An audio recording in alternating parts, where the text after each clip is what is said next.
Hi. I had an idea that might be spectacular, that might put every other idea out of the ballpark. And I also look so cute. Like, look at this outfit right now. I don't know, like, this to me feels like an outfit that I would wear if I died in the next 2 or 3 years. Like, I feel like it really captures my essence. So I posted an anonymous question sticker on my Instagram story and let some of my Instagram followers / YouTube subscribers ask some questions. And I thought also this would be fun because I just hit 1K subscribers, which is so exciting. Thank you so much. I've been doing YouTube for years, and that's what we call breakthrough. But yeah, anyway, I thought it would be so fun to do a Q&A while eating spicy food. Like, because I need to eat lunch, I have makeup on, I'm wearing this cute outfit. I don't know what would be better. And so we're gonna go upstairs to my bedroom when my food is ready, and we're going to sit down and answer some questions. YouTube is hard. I feel like 1 video a week doesn't really capture things. I'm not gonna spill to you guys the beans of my life in a vlog, you know? I wanna feel connected to you guys. I feel like there's been a lot of changes in my life recently, like big changes. And yes, I know I do need to discuss them. Let's go. Okay, this is the spicy food. I'm actually scared. Like, I do well with spicy food, but this, I just don't know. You guys catch the reference, right? It's like Hot Ones, that YouTube channel. Here we go. Perfect. Sweet, cozy, cute. We feel like we're together, friends. Feels like you're in my bedroom, right? Okay, I have my spicy Thai food. Take a bite. So good. So spicy. So I use the anonymous app. NGL, not gonna lie, I think that's what it is. I don't know. I made a comeback a while back. I got a lot of questions. I appreciate that. One person just sent in like 7 messages of straight emojis, whoever that was. I don't speak that language. I feel so nervous, to be honest. I've pushed off talking about a lot of things on my channel because I feel like I don't want to ever say something and then take it back, but honestly that's just life. So we're gonna take everything with a grain of salt, or shall we say a grain of spice. I am just human. I am a young woman and I don't know the answers to life. We're just gonna start spicy. We're gonna start spicy because some of these are a little, I don't know what order to put them in. We're gonna start spicy. Someone asked, biggest red flags in a guy. I love this question. Thank you for asking it. I think it's very important, and if you're a man watching this, close your ears. I think that the biggest red flags in a guy are, 1, a man who talks about himself a lot. You're not talking to me. We're not talking to each other. I love a dynamic, equal, balanced relationship where the vibes are hot. We're bouncing back and forth. You're asking me about me, and I'm asking you about you. And if it's not happening and you're making me feel like I don't matter and what I have to say doesn't matter, cut them. Cut them. Another big red flag would be men who don't have a lot going on from their head to their heart is not my vibe. I feel like for me, the most attractive quality a man can have is mental, spiritual, emotional awareness, and men who are closed off from their emotions or don't know how to be empathetic towards a woman or even towards themselves or people around them, huge red flag. They will not know how to be there for you, and that is a really important thing, and that is a really important thing in a relationship. Someone asked, do you exercise because you have a nice petite body with glowing skin? Thank you very much. I've worked hard for that. I do hot yoga and I do Pilates at home, and I love anything stretching. I love anything that involves sweating. So thank you for that compliment. That was very sweet. Okay. This is actually fun. I might not even need the milk. It's like once you warm up the food, the spice lessens for some reason once you reheat food. Also, look at the matching. Okay, someone said dogs or cats. I'm currently figuring that out. As you guys know, I have a dog and a cat in the house that I live in, and I love them both equally. Like, they're both so different. It's really hard to choose. I really do want my own dog, but at the same time, I'm like, oh, having a cat around is super cute. Like, it's just like a relaxed creature near you, and I love their energy. Someone asked when my birthday is. I am September 24th, which makes me Libra. I don't really follow astrology, but I do love reading up on Libra things. I feel definitely in tune with like what they say about Libras being very careful about their space and very loving beauty, and that's like a thing that is a big value of mine. Is I just like, if I am not in a beautiful space or looking at something beautiful, I'm probably pretty sad. But I find beauty in a lot of things, so it's not as shallow as it sounds. Someone said, shall I take you to the Caribbean? Fun fact, I don't currently have a passport, which is something that is the biggest stress of my life. Like, I have no plans to travel, but it does really stress me out. Like, what if I meet someone who's just like, yo, let's go, and I'm like, can't, I don't have a passport. I just need the motivation, and I don't have it, and I'm a procrastinator, and I'm a last minute type, and it just hasn't happened for me yet. So you could take me to the Caribbean if you'd like to. You just need to give me a 3-month heads up. Okay, let's get to the serious one. This is one that I've been pushing off for a long time because I don't like to talk about serious things on my channel, and I also feel like I have a lot of subscribers who have no idea that this even was a part of my life earlier last year, but it was. And I'm going to talk about it because I think that moving forward in my vlogs, I would love to talk about romantic relationships. I would love to talk more about breakups. I've already kind of started. But yeah, mid-20s diaries, like my vlog series is it's all of me sharing all of me and where I've been and what I've experienced and what I've done and things and how I've grown. And this has been a really big part of my life, which is the fact that earlier in 2022, I was engaged to be married and now I'm not. And not only that, but I'm just single right now. I'm not in a relationship at all, which sounds sad, but it's actually not. It's sad because obviously I loved the person. I still love them. They were the person of my dreams for a long time when we were together. And I don't know, for me, when I was in my early 20s, my biggest dream and my biggest desire was to get married. And especially growing up in Christian culture, being told that's kind of what you do.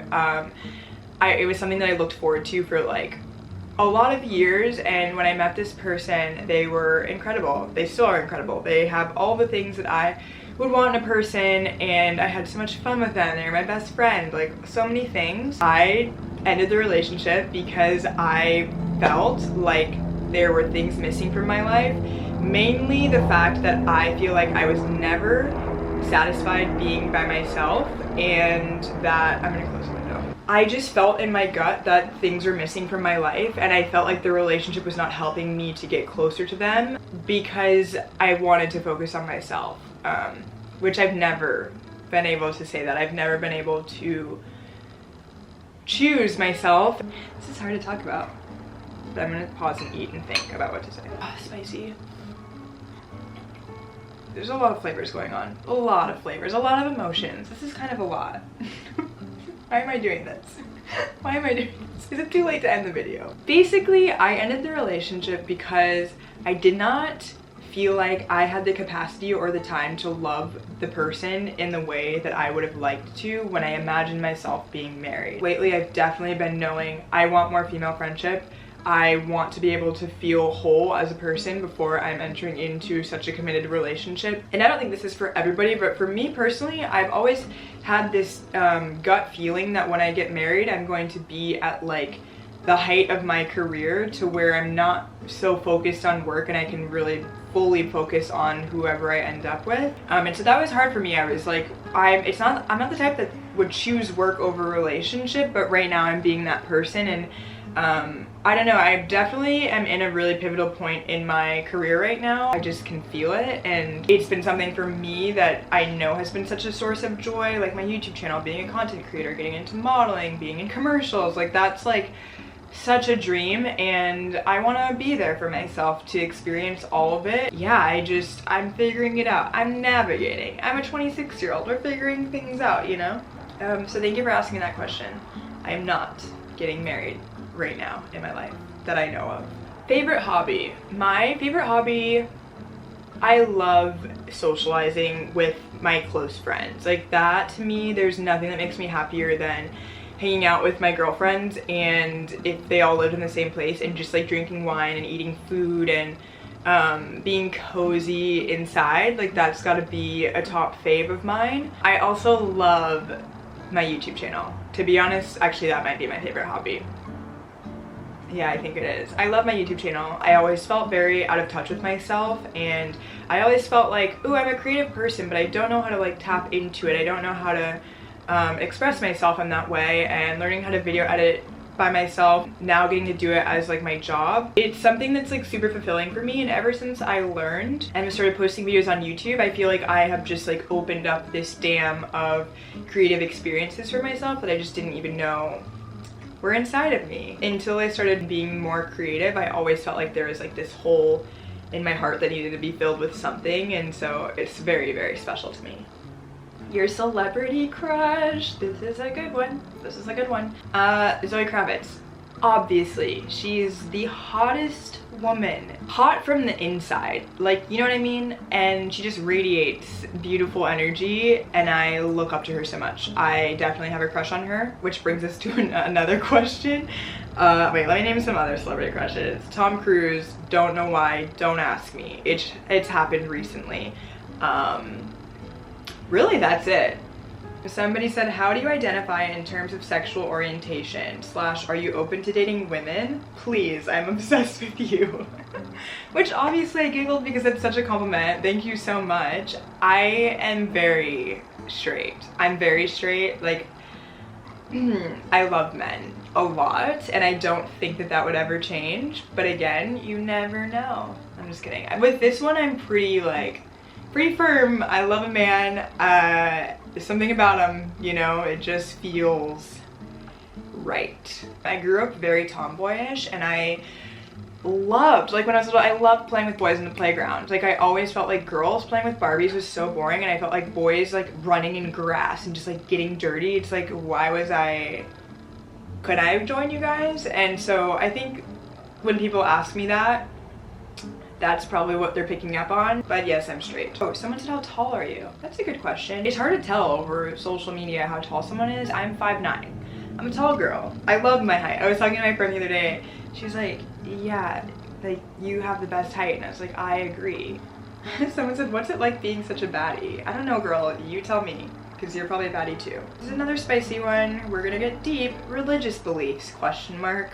Let's talk about it. Because I've been putting this off for a long time. I know that I have a lot of Christian followers because I also previously would have labeled myself as a Christian. I kind of still do, but here's the thing, and let's get into it. 2020 was a mess. Like, anybody who is a Christian who's just like would plow through that year fine. I don't know how you do it, and I'm sitting here like, you can reach out to me, we can have a conversation, because I don't know how you did it. Black Lives Matter, COVID, Trump. My brain, loving God, loving Jesus, thinking that people around me are like Christians who love their neighbor and are really loving, diverse people who don't have a really negative thought in their bodies. No, that like crashed. I don't know, I feel so fine saying that now, which is weird because a couple of years ago I would have been like, are you okay? Like, do we need to go like pray for you? Like, and I don't know, I realized a lot of my time spent being like a wholehearted Christian, most of the time I was up on a high horse. Most of the time I was thinking that I have something that everybody does not have and that they need it, and if they don't have it, they're going to be really depressed and anxious and sad. And I just am very glad to not be that way anymore. And for whatever reason, I've also been a much happier, filled with joy person since I stopped associating myself with only Christian people. So that's what I'll say. But I'm definitely not like closed off. Like, I'm very open. I would go to church again. I think I'm now in a place in my life where I'm realizing emotional support is something that I've never been able to get from the church. They don't talk about mental health. They don't talk about emotional well-being. They don't talk about creatives. There's a lot that isn't talked about, at least in what I've experienced, but I'm definitely open to that changing, and I am a firm believer in God. I'm having a really hard time with the people thing. And then someone asked a question who was a Christian, and she said, do you find dating as a Christian hard when it comes to guys wanting to do premarital things? That's a great question, but I'm just gonna come out and say I'm probably not the best person to ask for Christian guidance right now, just because of what I'm navigating in my own personal life. But I will say from experience, I, a few years ago, was in a 2-year relationship with a Christian guy, and it was a really happy relationship. I wasn't like the healthiest, so obviously we had our like things, but we did not have sex the entire relationship. And honestly, looking back, it was a very fulfilling relationship. We were very emotionally in tune with each other, and we were really close friends, and it was beautiful. And that's something that I feel like having sex in relationships before a certain point, it really takes away from the power of fully connecting to a person. There are guys out there who are really cool, creative, like hot, who are willing to wait to have sex if that's something that you're valuing. I believe that. I've experienced it, and it's really cool to meet guys like that. I've even met guys who are not religious who are abstinent. So yeah. Biggest regret. Kind of my biggest regret is the fact that I ever went to college. Like, I went to college and I dropped out after a semester, but I had to spend like $13,000 on that one semester, even though I dropped out. And I feel like I knew going into college and I knew exiting college that I didn't want to go there, and I just felt like I shouldn't have ever made the decision. Let's see. New York life versus LA life. Which do you prefer? You cannot ask me that, because here's the thing. I love New York City. I love it so much. It is my love. New York City is like a toxic ex that I couldn't let go of even if I wanted to, because still in my head I'm hoping that one day we will marry. LA is like the nice guy. LA is the nice guy that you're like, I always need you to be here for me. So for me, I don't choose. I am like fully confident that one day in my life I will be able to experience both. And I don't know, that really excites me. New York is so special, but it's missing the beach. Like, it has a beach, it's not the same. Not the same. And LA is so special, but it's missing the same zhuzh of culture and creativity and inspiration that New York has. New York needs more rest, and LA kind of needs more work. And if they came together, chef's kiss. I'm never going to choose. I am fully confident that one day I will live in both cities at the same time. That's the kind of life we are pulling into reality. You know, that's the kind of life that I pray about, and I feel like will happen for me soon. I could see it happening soon. I'm gonna just say that. Someone said, okay, this is actually so spicy. Someone said, would you ever be friends with a follower who lives in LA also? Yes. Of course. Like, what am I, a celebrity? I would love to get coffee and hang out. And if it works out, it works out. I've already been hanging out with a lot of friends that I know from Instagram and girls from TikTok too, which is like, shout out to TikTok for that. Someone said, what would you say to your 13-year-old self, and what would you say to your 43-year-old self? To my 13-year-old self, I would say you should start learning how to knit now, so that when you're 26, you are not annoyed with yourself that you didn't know how to do that skill earlier in life. To my 43-year-old self, I would say, sis, hopefully you are like the coolest person that I've ever met in my entire life, and hopefully you're retired by now, because we're over here 26 and already kind of tired of working. Oh, and I hope my 43-year-old self has like really cute kids, like kind of a lot of them. I want a lot of kids. I know nobody asked that, but recently I've been around a lot of people who are like, oh, I don't want kids. And I'm like, what? Like, how could you not want children? How could you not want to take yourself and replicate it? Someone just sent me a lot of roses. Thank you so much. I felt that. Yeah, I think that's it. The last question that was asked was, who was the last dude that you texted? And to be completely honest, it was my boss, slacking me about a project that I now have to go edit, so I'm gonna go do that. Thank you guys for being here and for watching the entire thing if you did. It was fun to chat. I hope you're doing well. I hope you're staying full of joy and happiness and success and abundance, and that you have a good day, the rest of your day. See you guys. Bye.